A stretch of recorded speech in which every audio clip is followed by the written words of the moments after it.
rockers. All right, let's get down to it. It was like an underground fairy tale. She was just taking the template for rock and roll and just ripped it up, threw it away. This ain't no fun!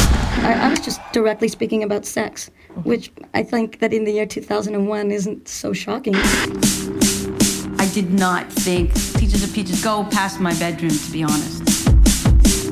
When we were in Toronto and we would do gigs, they'd always be like, ooh, weird ones on last, because they didn't know where to place us.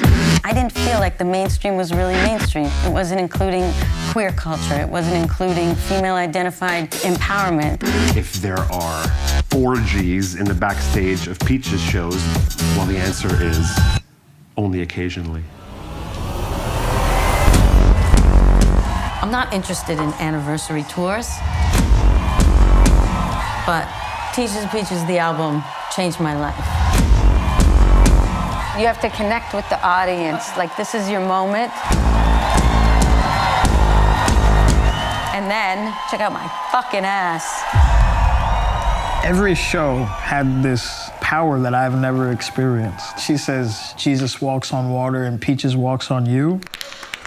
Grandma, you're scaring the kids. Sucking on my titties like you wanted me. Don't give a fuck about like how you're going to be perceived. I mean, just be committed to whatever feels right. Like immediately it was like boiled in my brain. Beautiful celebration of a fuck you. I don't want to make a documentary where it's like, I used to have a career and now I'm just surrounded by cats and I'm a weird cat lady, but I am now.